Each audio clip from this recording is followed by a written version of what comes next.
नमस्कार, let's make सारा दिन कार्यक्रम में आपका स्वागत है। इस कार्यक्रम में हम दिन भर की देश और दुनिया की खबरों के एनालिसिस के साथ आपके सामने प्रस्तुत होते हैं। आज हम बात करने वाले हैं बिहार की राजनीति की। बिहार में राजनीति हर दिन नई करवट ले रही है। इस बार बिहार के चुनाव में कुछ नए नए पैरामीटर सामने आए हैं। उनमें से ही एक है लालू यादव के पुत्र तेज प्रताप यादव। उनको लेकर उन्होंने बात की है कि वो एक अपनी नई पार्टी या एक नया गठबंधन बनाने जा रहे हैं। अब इसका बिहार की राजनीति पर क्या क्या असर पड़ सकता है, इन सब मामलों पर चर्चा के लिए हमारे साथ हैं वरिष्ठ पत्रकार और राजनीतिक विश्लेषक अनंत मिश्रा जी। अनंत जी, स्वागत है आपका। नमस्कार। तो बिहार में एक बात कही जा रही है कि तेजस्वी और तेज प्रताप के आमने सामने हो गए हैं और अब जो तेज प्रताप यादव हैं वो नई पार्टी बनाने की या गठबंधन करने की बातें कर रहे हैं। इससे अब बिहार की राजनीति पर क्या प्रभाव पड़ेगा? देखिए, यूं तो बिहार को अगर हम देखें तो हर चुनाव वहां नया चुनाव होता है। हर चुनाव में नए समीकरण बनते हैं, नए समीकरण बिगड़ते हैं। बहुत से ऐसे दल हैं जो कभी लालू प्रसाद यादव की राष्ट्रीय जनता दल के साथ, कांग्रेस के साथ मिलकर लड़ते हैं। कुछ छोटे दल ऐसे हैं जो कभी भारतीय जनता पार्टी के साथ मिलकर लड़ते हैं। नीतीश कुमार वहां एक बीच का फैक्टर है। वो अगर भारतीय जनता पार्टी के साथ आ जाते हैं तो भारतीय जनता पार्टी के साथ सरकार मिलकर बना लेते हैं, और वो लालू के प्रसाद की और कांग्रेस से मिलते हैं तो उनकी सरकार बनती है। लेकिन पिछले 20 साल में करीब 19 साल से नीतीश कुमार बिहार के मुख्यमंत्री हैं, और एक बार भारतीय जनता पार्टी के साथ उनकी थोड़ी अदावट हुई, थोड़ी उनकी तकरार हुई, पार्टी छोड़ के चले गए, इस गठबंधन छोड़ के चले गए, कांग्रेस लालू के साथ सरकार बनाई, लेकिन वहां उनका मन नहीं लगा और वो एक तरीके से वापस अपने मूल भारतीय जनता पार्टी जो सहयोगी रही है उसके साथ आ गए। 19 साल से सरकार बन रही है। अब चूंकि बिहार में जो मुख्य प्रतिद्वंदी दल है, मुख्य पार्टी है राष्ट्रीय जनता दल, और पिछले चुनाव में वो सबसे बड़ी पार्टी होके उभरी थी 75 सीट लेके। भारतीय जनता पार्टी उसके बाद थी 74 और 45 पे थे नीतीश कुमार। अब चूंकि लालू प्रसाद यादव के उनके जो घरेलू है एक शादी का विवाद को लेकर, उनकी तेज प्रताप की शादी हुई, उन्होंने छोड़ दी, उनके किसी दूसरी महिला से संबंधों की जब खबर आई तो लालू प्रसाद यादव को लगा कि चुनाव के इस मौके पर अगर इस तरह शादी टूट गई, और वो शादी भी एक यादव परिवार से ही हुई थी, उनके जो लालू के समधी थे वो यादव थे, तो अगर उनको लगा कि यादवों में कोई गलत मैसेज नहीं जाए कि लड़की को छोड़ दिया, दूसरी लड़की के साथ रह रहे हैं, तो लालू ने आनंद फानंद में उनको पार्टी से भी निकाल दिया और परिवार से भी निकाल दिया। बहुत से लोगों को लगा कि नूरा कुश्ती है। नूरा कुश्ती मतलब मिली जुली कुश्ती। लालू ने तेज प्रताप से कह दिया होगा हम तुमको दिखावे के लिए निकाल रहे हैं और चुनाव के बाद फिर तुमको ले लेंगे। लेकिन तेज प्रताप को लगा कि शायद इसी बहाने मुझे किनारे करने के प्रयास किए जा रहे हैं, और कई बार वो तेजस्वी के साहब जो सलाहकार हैं उन पे प्रत्यक्ष और अप्रत्यक्ष आरोप लगा चुके हैं कि कुछ लोग, घर के ही लोग, परिवार के लोग मुझे अलग थलग करने की कोशिश कर रहे हैं। अब तेजस्वी प्रताप यादव जब गठबंधन, महागठबंधन कांग्रेस कम्युनिस्ट पार्टी के साथ मिलकर बनाने जा रहे हैं, भारतीय जनता पार्टी भी नीतीश की पार्टी चिराग पासवान के साथ गठबंधन लगभग तैयार है, सीटों को अंतिम रूप दिया जा रहा है, ऐसे में तेज प्रताप ने एक नया दाव खेला है। दाव नहीं कह सकते, उनके पास और कोई विकल्प नहीं है। छोटी छोटी कई पार्टी हैं जिनका 5-5, 7-7 सीटों पर अस्तित्व है, वहां उनके साथ मिलकर 5 पार्टियों के साथ एक टीम तेज प्रताप बना रहे हैं। वो मतलब उसको लीड तेज प्रताप करेंगे, कुछ सीटों पे उनके कैंडिडेट उतरेंगे, कुछ सीटों पे उनके कैंडिडेट उतरेंगे। अब आपने जो सवाल पूछा कि क्या इससे बिहार की राजनीति बदलेगी या कोई नई करवट लेगी, अगर हम बिहार की चुनाव पे चर्चा करते हैं तो हमें बिहार के राजनीतिक इतिहास पे नजर डालनी पड़ेगी। पिछले चुनाव की अगर हम बात करें तो 37.26% वोट एनडीए गठबंधन को मिले, मतलब भाजपा गठबंधन को, और 37.23% मतलब 0.03% वोट महागठबंधन के कम थे। भारतीय जनता पार्टी गठबंधन को 12,000 वोट ज्यादा मिले और उन्होंने सत्ता में आ गए। 125 करीब उनकी आई और 110 सीटें लालू प्रसाद यादव के गठबंधन की पार्टी को आई। लेकिन उसमें एक चीज हमको देखनी होगी, जो इस गठबंधन में, भाजपा गठबंधन में है, चिराग पासवान, वो पिछली बार अलग होकर चुनाव लड़े थे। सीटें उनको भले कम मिली हो लेकिन उन्होंने लगभग 6% वोट प्राप्त किए थे। अब वो 6% अगर वोट इस भाजपा के खाते में जुड़ जाते हैं तो 37 का अंतर इधर 43 हो जाता है, उधर 37 हो जाता है। उसके बाद जब 2020 में विधानसभा के चुनाव हुए थे, उसके बाद लोकसभा के चुनाव जब 2024 में हुए, तब भारतीय जनता पार्टी गठबंधन को 47% वोट मिले, और जो लालू प्रसाद यादव के गठबंधन उसको 39%, मतलब 8% का अंतर था। जब 37-37 कांटे की टक्कर थी विधानसभा में तो सीटें 125 और 110, लेकिन जब लोकसभा में चिराग पासवान इस पाले में आ गए तो भाजपा गठबंधन की सीटें अब हो गई 30 और लालू गठबंधन की रह गई 10। मतलब चिराग पासवान के घर आते ही जो समीकरण है 30 एक तरफ और 10 एक तरफ, 8% का अंतर हो गया। अब ऐसे में सवाल ये उठता है, जिसपे हमने पहले भी चर्चा कर रही है, कि जो चुनाव रणनीतिकार रहे प्रशांत किशोर भी अपनी नई भूमिका में वहां आए हैं, चुनाव लड़ रहे हैं जनसुराज पार्टी के। वो किसके वोट काटेंगे किसके नहीं काटेंगे हम पहले चर्चा कर चुके हैं और आने वाले दिनों में फिर करेंगे।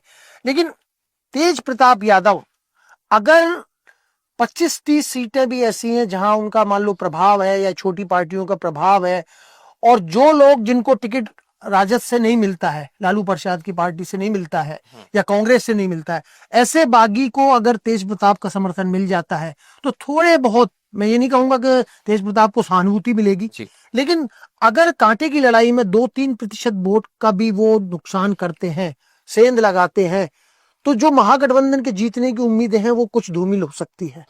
लेकिन इसके साथ ही सवाल यह है कि क्या प्रशांत किशोर किसके वोट काटेंगे।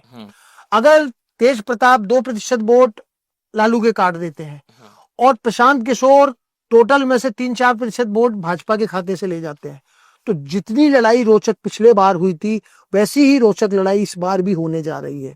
और अभी चुनाव में चूंकि 3-4 महीने का समय है और ये जो चीजें चल रही हैं ये किस शेप में लेंगी। आज तेज प्रताप कह रहे हैं कि मैं चुनाव लड़ूंगा, मतलब तेजस्वी तो राजद की लालटेन को जलाने के प्रयास में लगे हैं और तेज प्रताप राजद की जो लालटेन है उसकी लौ को मध्यम करने में लगे हैं। वो बुझा नहीं पाएंगे लेकिन वो मध्यम जरूर कर सकते हैं कुछ सीटों पर। तो जो दो बेटों की लड़ाई है, हमारे यहाँ कहा जाता है ना कि जो बड़ा बेटा होता है उसको गद्दी मिलती है राज तिलक, चाहे वो राजाओं में होती थी चाहे इस जमाने में हो, कि जो बड़ा बेटा है उसको दी जाती है। लेकिन तेजस्वी छोटे हैं फिर भी लालू ने उनको चुना। लेकिन कई बार हमारे परिवारों में भी होती है, जैसे वसीयत लिखी जाती है, तो कोई अगर बेटा कम योग्य है या धंधे को व्यवसाय को आगे नहीं ले जा सकता तो पिताजी बड़ा हिस्सा बड़े वाले उस व्यक्ति को कर देते हैं, उस बेटे को जिसमें योग्यता है। तो लालू राबड़ी को शायद लगा कि तेजस्वी तेज प्रताप के मुकाबले राजनीतिक तौर पे ज्यादा सफल है, ज्यादा सक्षम है, इसलिए उनको विरासत दी और वो मुख्यमंत्री भी रहे और पिछली बार उन्होंने अच्छा मुकाबला किया, अच्छे उनकी सभाओं में भीड़ जुटी। लेकिन अभी रूट किस करवट बैठेगा इसको देखने के लिए भी बिहार में बहुत समीकरण बनेंगे और बिगड़ेंगे और नया रूप हमारे सामने आएगा। अच्छा, जो तेज प्रताप यादव हैं उन्होंने अपना गठबंधन बना के और आरजेडी को गठबंधन का भी ऑफर दे दिया कि आपके साथ हम गठबंधन करना चाहते हैं। क्या ये एक तरह से मतलब अभी हल्के फुल्के अंदाज में से देखा जाए या ये एक गंभीर कुछ राजनीतिक गठबंधन हो सकता है? नहीं, गंभीर तो नहीं। मैं इसमें जो तेज प्रताप के गठबंधन को मैं गंभीरता से नहीं लूंगा, शायद कोई भी गठबंधन गंभीरता से नहीं लेगा। अगर वो महागठबंधन लालू प्रसाद की पार्टी वाले महागठबंधन के साथ सीटों के ऑफर या तालमेल की चर्चा कर रहे हैं तो मैं जो समझ पाया हूं या जो और लोग समझ पाते हैं कि शायद वो चाहते हैं उनको 10-15 सीटें मिल जाए, उनको खुद की सीट जहां महुआ, वो उन्हें घोषणा कर दी कि महुआ से चुनाव लड़ूंगा, या जो 5 छोटी पार्टियां किसी को 1 किसी को 2 देके अगर 8-10 सीटों का उनको ऑफर होता है तो शायद वो उनके साथ चले जाएंगे। लेकिन वहां भी लालू प्रसाद की पार्टी है, कांग्रेस है, कम्युनिस्ट पार्टी है, कई छोटे दल हैं, तो वहां 10 सीटें देने का मतलब है कि शायद फिर दूसरे दलों की सीटें कटे। कांग्रेस पिछली बार 70 सीटों पर लड़ी थी, 70 से कम पे तैयार नहीं है। तेजस्वी कह रहे हैं कि आपको 70 सीटें दी तो आपका स्ट्राइक रेट खराब है, 70 में से आप 19 जीते हो। तो ये जो ऑफर है इसको लालू प्रसाद एक्सेप्ट करते हैं कि नहीं करते हैं, पर मुझे नहीं लगता कि लालू प्रसाद या तेजस्वी तेज प्रताप के इस ऑफर को स्वीकार करेंगे। 10-15 सीट उनके लिए छोड़ने का साहस जुटाएंगे, आसार कम लगते हैं। अच्छा, जो लालू यादव ने कदम उठाया था कि उनके व्यक्तिगत तेज प्रताप के व्यक्तिगत जीवन के कारण उनको पार्टी से और परिवार से निष्कासित कर दिया, क्या अब वो दाव उल्टा पड़ सकता है? क्योंकि अगर तेज प्रताप चुनाव लड़ते हैं तो सीधी सी बात है वो उन्हीं के वोट काटेंगे। निश्चित रूप से चुनाव होता है तो हर पार्टी, मतलब 100 वोट अगर मिलते हैं तो वो 70 वोट तो लालू प्रसाद, क्योंकि जिस माहौल में रहे, जो उनका सर्किल है, जिन लोगों को टिकट नहीं मिलेंगे वो फिर इनकी शरण में आएंगे, तो जो उनका व्यक्तिगत प्रभाव है पार्टी का है, तो निश्चित रूप से ज्यादा डैमेज वो करेंगे। लेकिन 243 सीटों पे वो डैमेज करने की स्थिति में नहीं है। बिहार में जो मतदाता भारतीय जनता पार्टी गठबंधन को हराने के उत्सुक हैं वो तेज प्रताप यादव के गठबंधन के साथ नहीं जाना चाहेंगे। वो उनकी कोशिश रहेगी कि सारा जो वोट है कंसोलिडेट होके महागठबंधन के पक्ष में जाए। जितना वोट विभाजित होगा सत्तारूढ़ पार्टी के खिलाफ जितना वोट विभाजित होता है उतना फायदा सत्तारूढ़ दल को मिलता है। ये पिछले चुनाव के जो आंकड़े हैं वो बताते हैं।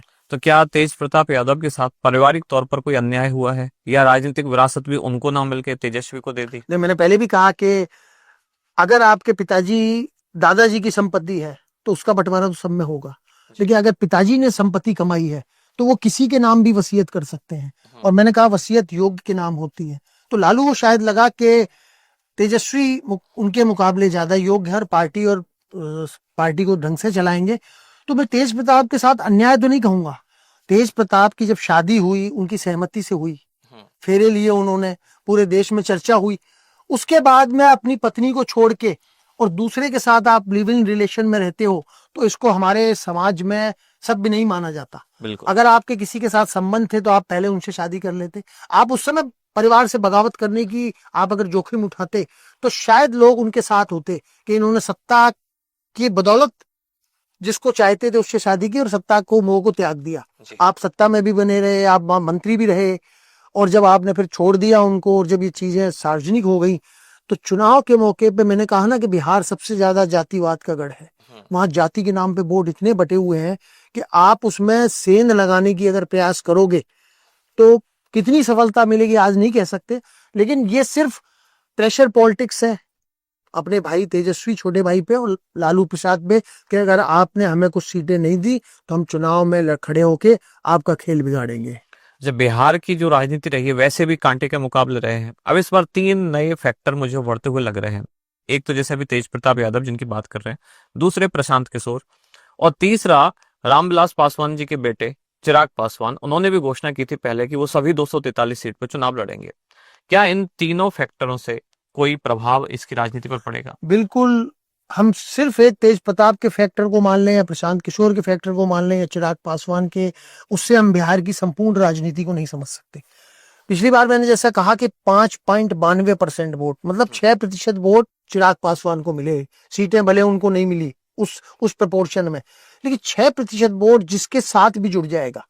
अगर वो भारतीय जनता पार्टी गठबंधन के साथ मिलकर चुनाव लड़ते हैं तो जैसे मैंने कहा लोकसभा चुनाव में 47% भाजपा को मिले चिराग पासवान के आने की वजह से। चिराग पासवान के 6% वोट को हटा दो तो बाकी भारतीय जनता पार्टी के वोटों का आंकड़ा लगभग विधानसभा चुनाव से 2-3% ज्यादा था। तो अगर चिराग पासवान भारतीय जनता पार्टी के साथ आते हैं तो भारतीय जनता पार्टी गठबंधन को पिछले विधानसभा चुनाव के मुकाबले ताकत मिलेगी। लेकिन दूसरा उसी के साथ जुड़ा हुआ है सवाल कि प्रशांत किशोर किसके वोट काटेंगे। अगर प्रशांत किशोर यादव और अल्पसंख्यकों में सेंध नहीं लगा पाए और उच्च जाति के या पढ़े लिखे युवाओं के जो उस जाति से नहीं आते हैं, ओबीसी से आते हैं मान लो, उनमें अगर सेंध लगाई तो उसका खामियाजा भाजपा गठबंधन को भुगतना पड़ेगा। और आज की स्थिति में भी अगर चिराग पासवान फिर से अलग लड़ने की सोचे कि मैं एक बार अपनी ताकत देखता हूं कि 243 सीटों में लड़ते हैं, पिछली बार नहीं मिला, तो फिर समीकरण यह है कि उनको पहले केंद्र में मंत्री पद छोड़ना पड़ेगा। तो क्या चिराग पासवान केंद्र में मंत्री पद छोड़ के और बिहार में 243 सीटों पर लड़ेंगे? यह अभी खुलासा नहीं हुआ है। हालांकि अभी इससे लग रहा है कि चिराग पासवान शायद भाजपा के साथ ही मिलकर लड़े, क्योंकि पिछला जो उनका अनुभव रहा है अकेले चुनाव लड़ने का वो ज्यादा सफल नहीं रहा, और जब वो लोकसभा चुनाव भाजपा के साथ मिलकर लड़े तो उनको 5 सीटें भी मिली, उनको केंद्र में मंत्री पद भी मिला। तो मैंने जैसा कहा कि बिहार के अंदर अभी राजनीति कई करवट बदलेगी। तेज प्रताप पे चूंकि लालू जी के लड़के हैं इसलिए वो चर्चा में है, उनके साथ कोई बहुत बड़ी भीड़, और कोई भी राजनीतिक दल है वो 3 महीने 4 महीने में पूरे बिहार को समझ ले, पूरे बिहार के मतदाताओं में अपनी पैठ बना ले, ये संभव नहीं है। प्रशांत किशोर जो है पिछले 2-2.5 साल से लगे हुए हैं बिहार में, पद यात्रा निकाल रहे हैं, सब कर रहे हैं, ऑर्गेनाइज कर रहे हैं। फिर भी ये माना जा रहा है कि वो वोट्स हो सकता है 8-10% ले जाएं, लेकिन सीटें उस संख्या में नहीं लेंगी जिस संख्या में वो दावा कर रहे हैं कि वो हम सरकार हमारी बनेगी। प्रशांत किशोर का तो कहना है या तो हम अर्श पे जाएंगे या हम फर्श पे रहेंगे। मतलब मैंने उनका एक इंटरव्यू सुना है, उसमें उन्होंने साफ कहा है कि या तो हम 10 से नीचे रहेंगे या इतनी सीटें जीतेंगे जितनी बिहार में कोई नहीं जीता। उनका इशारा अरविंद केजरीवाल की तरफ था कि जैसे अरविंद केजरीवाल जब चुनाव लड़े थे तो कोई उनको गंभीरता से नहीं लेता था, लेकिन पहली बार जब उन्होंने 25 सीटें जीती, फिर उन्होंने जब 68-62 सीटें जीती तो लोगों को लगा कि भाजपा और कांग्रेस से परेशान लोग केजरीवाल के साथ गए। तो प्रशांत किशोर को ये लगता है उनकी सभाओं में जो सब भीड़ आ रही है कि उन्होंने 15 साल पहले लालू का राज देखा, फिर 20 साल 19 साल से नीतीश कुमार भाजपा का राज देख रहे हैं। तो दोनों 34-35 साल के जब राज को देखते हैं तो लोगों को निराशा लगती है, ये प्रशांत किशोर का मानना है। तो उनको लगता है कि नई एक व्यवस्था के साथ वहां के लोग जाएंगे, और जिस तरह उन्होंने रणनीतिकार के रूप में कई राजनीतिक दलों की मदद की, इस बार वो रणनीतिकार ने खुद चुनाव जीतकर और बिहार में एक नए बदलाव की शुरुआत करने जा रहे हैं। तेज प्रताप यादव क्या बीजेपी के लिए एक बी टीम की तरह काम कर सकते हैं, या बीजेपी उनका इस्तेमाल कर सकती है लालू यादव के वोट काटने के लिए? देखिए, कर सकती है, करेगी नहीं मैं नहीं जानता, लेकिन तेज प्रताप जो इस 5 दलों के गठबंधन के साथ निश्चित रूप से पर्दे के पीछे से बीजेपी की सह होगी। जो तेज प्रताप के कैंडिडेट लड़ेंगे उनको बीजेपी की तरफ से मदद मिलेगी, क्योंकि बी टीम का मतलब है कि अगर बीजेपी को लगता है कि इनके 50 सीटों पे भी कैंडिडेट खड़े कर गए, बाकी जो आरजेडी के हैं उनको अगर इन्होंने टिकट दे दिया और भाजपा में उन्होंने आर्थिक मदद कर दी उनकी, और माहौल बनाने में मदद की कि नहीं साहब ये वोट काट रहे हैं, तो अगर कांटे की टक्कर में अगर 10 सीटें 15 सीटें भी इनकी वजह से हार जाते हैं। पिछले चुनाव का जैसे मैंने पहले भी उदाहरण दिया था कि AIMIM असदुद्दीन ओवैसी की जो पार्टी है, उसने सीमांचल की करीब 17-18 सीटों पे चुनाव लड़ा। वो बेशक 5 ही सीटें जीत पाए, लेकिन 7 या 8 सीटें ऐसी थी जो उनके वोटों को अगर महागठबंधन के साथ मिला दो तो वो उनकी थी। अगर वो 8 सीटें महागठबंधन जीतता तो महागठबंधन की 118 सीटें होती और भाजपा की 117 रह जाती। तो अब ओवैसी, चौथा फैक्टर ओवैसी, पिछली बार ओवैसी जो करीब 24-25 सीटों पे चुनाव लड़े थे, इस बार ओवैसी ने ऑफर दिया है महागठबंधन को कि हम भाजपा को हराने के लिए आपके साथ आने को तैयार है, आप हमें सीटें दो। लेकिन अगर वो तेज प्रताप को 10 सीटें दे देते हैं, 15 सीटें ओवैसी को दे देते हैं, तो वहां पहले ही उनके इतने दल हैं कि उनमें सीटों का तालमेल नहीं हो रहा। तो ओवैसी भी एक बड़ा फैक्टर है।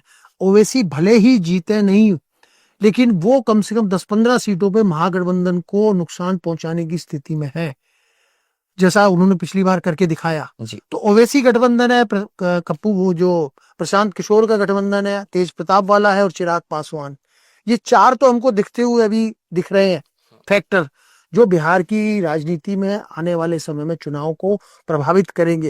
लेकिन वो उनका स्वरूप क्या होगा, कल को होता है तेज प्रताप कहते हैं साहब मैं तो लालू उनको समझाया मैं नहीं लड़ूंगा, तो ये फैक्टर तो निकल गया। लेकिन प्रशांत किशोर का फैक्टर हमारे पास है, ओवैसी का फैक्टर अभी तक खुला हुआ है। लालू प्रसाद यादव की पार्टी ने उनको कोई ऑफर नहीं दिया कि हम आपके लिए 10 सीटें छोड़ेंगे या 5 सीटें छोड़ेंगे, तो ओवैसी फैक्टर भी है। और उन्होंने कहा है कि अगर हम हमारे साथ सीटों का नहीं हुआ तो हम पूरी ताकत के साथ चुनाव लड़ेंगे। तो अभी बहुत कुछ बिहार की राजनीति में है जो अंदर ही अंदर पकड़ा है, और वो चुनाव की घोषणा के बाद ही सामने आ पाएगा। क्या तेज प्रताप यादव चुनाव परिणाम के बाद किंग मेकर की भूमिका में आ सकते हैं? मान लेते हैं उनके पास 4-5 सीट आ गई और पूर्ण बहुमत से कोई भी पार्टी नहीं आती, कोई भी गठबंधन नहीं आता है, तो क्या उनकी अचानक से राजनीतिक जो क्षमता है या कद है वो बढ़ने की उम्मीद आपको लगती है? नहीं, देखिए आज सीटों का आकलन हम नहीं कर सकते, लेकिन जो छोटी छोटी पार्टियां हैं 4-5, उनका 2-2, 3-3 सीटों पर प्रभाव है। और तेज प्रताप जहां से लड़े या उनके समर्थक हैं, तो 20-25 सीटों से ज्यादा मैं नहीं मानता। उन 20-25 सीटों में वो इतनी सीटें जीत जाएं कि वो किंग मेकर बने, ये मुझे नहीं लगता। हाँ, प्रशांत किशोर जरूर है।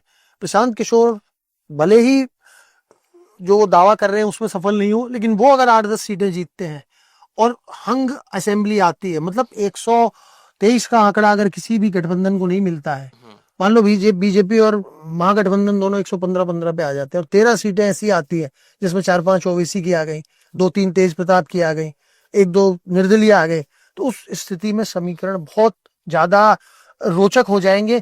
तब ये देखने की बात होगी कि तेज प्रताप किंग मेकर बनेंगे, मैं क्या शायद ही कोई इससे सहमत हो। ओवैसी जरूर अगर अकेले लड़ते हैं 3-4 सीटें जीतते हैं जी, तो वो अपना जरूर प्रभाव दिखा सकते हैं। और प्रशांत किशोर जी। अब एक अंतिम सवाल ये है कि अगर आरजेडी और उनका गठबंधन चुनाव जीतता है तो लगभग तय है मुख्यमंत्री का पद तेजस्वी यादव को मिलेगा, लेकिन इधर अगर नीतीश कुमार और बीजेपी का गठबंधन जीतता है तो इसमें अभी कुछ तय नहीं है। बीजेपी अपना कोई नेता वहां डेवलप नहीं कर पाई है, स्थानीय नेता, और नीतीश कुमार माना जा रहा है कि अब ये शायद उनका अंतिम कार्यकाल है। तो इधर से मुख्यमंत्री का उम्मीदवार को देखिए, जो अभी तक बीजेपी ने ज्यादा सीटें पिछली बार जीती लेकिन नीतीश कुमार को बनाया, जैसे एकनाथ शिंदे को महाराष्ट्र में बनाया था। देखिए, अब जो खबरें आ रही हैं, अब जो माहौल लग रहा है, उसमें नीतीश कुमार भी उस स्थिति में नहीं है जो उनका जादू चलता था। बिहार में नीतीश कुमार की जो एक माहौल था सुशासन और बाबू। हाँ सुशासन बाबू के नाम से, अब वो अस्वस्थता की वजह से, उनका स्वास्थ्य ठीक नहीं है, इस वजह से वो परफॉर्मेंस नहीं दे पा रहे। तो निश्चित रूप से अगर बीजेपी गठबंधन को सफलता मिलती है तो मुझे नहीं लगता अब नीतीश कुमार बनेंगे। अब शायद जिस तरह उद्धव ये एक नाथ शिंदे की जगह देवेंद्र फडणवीस बने महाराष्ट्र में, उसी तरह बीजेपी का कोई आएगा। और जहां तक सवाल है कि बीजेपी के पास कोई चेहरा नहीं है, हरियाणा में चुनाव से पहले कौन जानता था मनोहर लाल खट्टर बनेंगे? जी। मनोहर लाल खट्टर बने। असम में जब पहली बार बीजेपी आई, सर्बानंद सोनोवाल बने। वहां आपके पुष्कर सिंह धामी, त्रिवेंद्र सिंह रावत, वहां आपके आनंदीबेन, जहां भजन लाल, वहां मोहन यादव। तो कौन बनेगा ये नहीं। अगर सत्ता आ जाती है, दिल्ली में बहुत से लोग क्या नाम चला रहे थे, लेकिन रेखा गुप्ता के नाम की किसी को चर्चा नहीं थी। तो अगर गठबंधन को बहुमत आता है तो मुझे लगता है कि अब भारतीय जनता पार्टी पद लेना चाहेगी। और नीतीश में भी जो नीतीश की पार्टी के लोग हैं वो ज्यादातर भारतीय जनता पार्टी के कहने में है। उनको भी लगता है कि नीतीश का ये आखिरी चुनाव है, चुनाव लड़ भले रहेंगे, लेकिन उनकी वो स्थिति नहीं है। तो अब भारतीय जनता पार्टी बनेगी और चेहरा जिसको भारतीय जनता पार्टी दे देगी, बाकी राज्यों की तरह वो चेहरा आपके और हमारे सामने आएगा। जी बिल्कुल। तो चाहे बिहार की राजनीति में चुनाव परिणाम कुछ भी आए, लेकिन तेज प्रताप यादव ने इन चुनावों को रोचक जरूर बना दिया है। बिहार की राजनीति में एक नया फैक्टर उभर के आ गया है। ये राजनीति पहले से ही रोचक थी, प्रशांत किशोर ने इसको काफी रोचक बना दिया। अब तेज प्रताप यादव के आने से और ये ऊंट अब किस करवट बैठता है, ये देखना बाकी है। ये चर्चा अगर आपको अच्छी लगी तो हमें कमेंट्स में जरूर बताएं। कार्यक्रम में जुड़े रहने के लिए धन्यवाद सर, आपका भी आने के लिए धन्यवाद। धन्यवाद। आप सुन रहे थे let's make more than radio. Follow कीजिए हमें हमारे सोशल मीडिया प्लेटफॉर्म्स पर।